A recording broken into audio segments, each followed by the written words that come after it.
Awesome. Hey, everybody, this is Dan King from BibleDude.net, and I'm here today with the awesome, wonderful Jen Hatmaker. Yes. Hey, Author of everybody. Seven, and we're working through the Seven Project. We're starting this month with month number one, food. We're taking that on. First of all, how you doing today, Jen? I'm good. Thanks, Dan. Thanks, everybody who's joining us.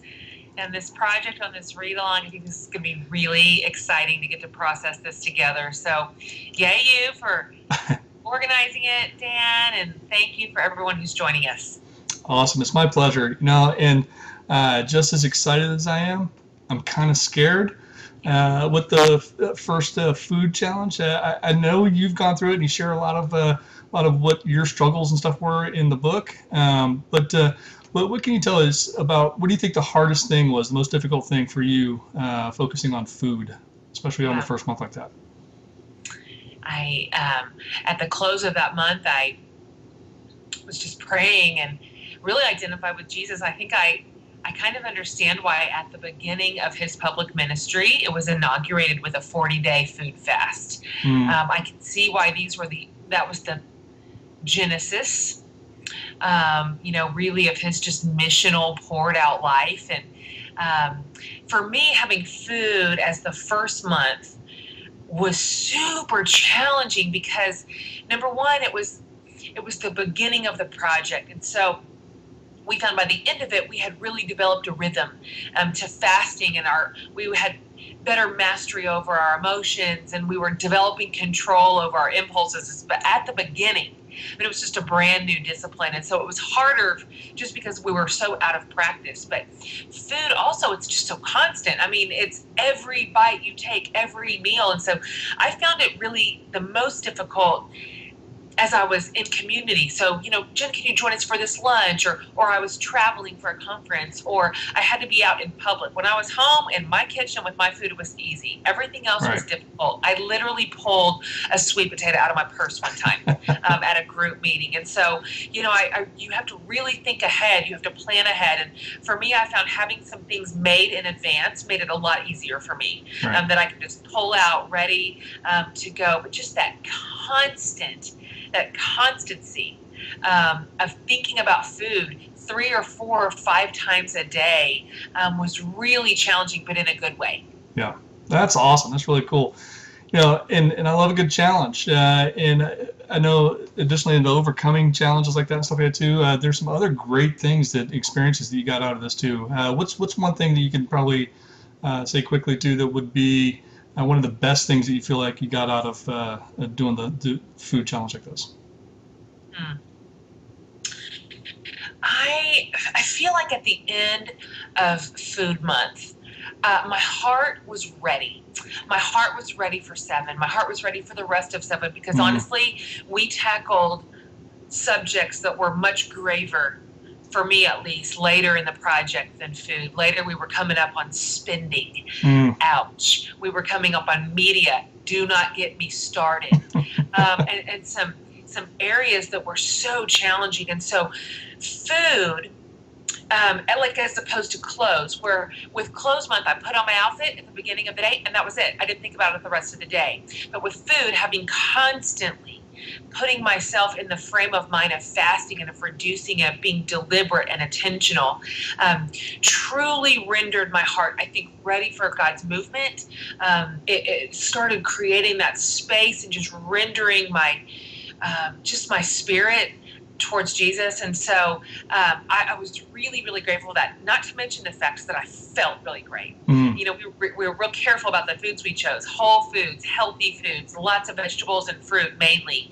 And so by the end of the month, I felt fantastic. I was healthy and I was vibrant and my body felt great. We were losing weight. I mean, this was all just secondary.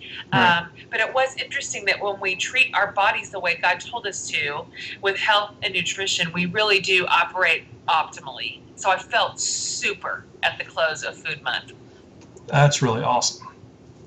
All right, and Jen, this is fantastic. I'm really excited about this, and as we all dive into this, especially with this food month, what are maybe just one or two tips that you would give folks, things that they should really consider as they get into a really pretty serious challenge this month?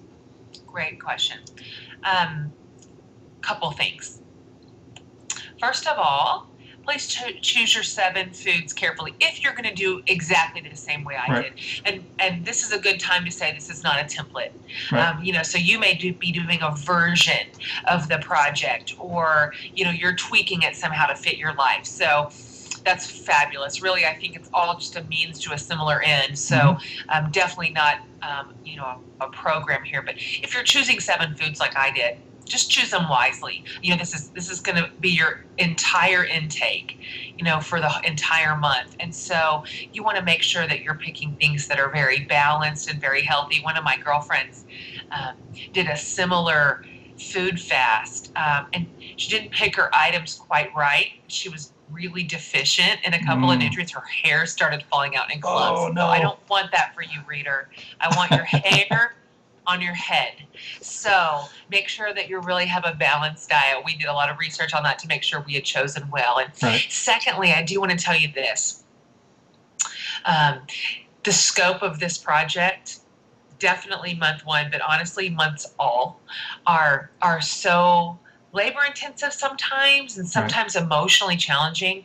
The best advice I can give you right now here at the beginning is to gather community around you to do it with you. And it doesn't have to be big. Maybe it's just your spouse and your family, which is great. I had that. If you can have a small group of friends, or maybe your small group, or just your girlfriends or your guy friends, or just whatever, to do this with you, I can't suggest that enough. This is sort of a difficult project, and so it can get a little bit lonely, possibly discouraging without one another. But on the positive side of things, it's really exciting and fun to do this together.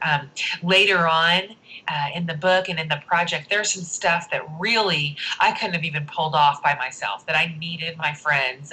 We joined forces and really made a huge dent in some areas. And so now's a good time to trick somebody into this, lie to them, whatever you have to do to get them to join you in this little mutiny against excess. Now's the time to do it. And that's awesome. That's awesome. And I can tell you, even the online community we got going on here as well, I think it's going to be a fantastic resource and place for people to gather and really get together. I've seen a lot of great online chatter and people getting ready to jump in. So Jen Hatmaker, thank you very much. I know we're all excited about this, and look forward to talking to you again next month as we take on. Yeah, me too. You guys, thinking about you and praying for you, and I'm super excited about this area online for us to connect. And so I'll be popping in constantly. This is a great place to process. I'll be praying with you and for you, and I'm sort of jumping in various ways again on the project as well. So can't wait to see what the month holds. Talk to everybody soon. Awesome.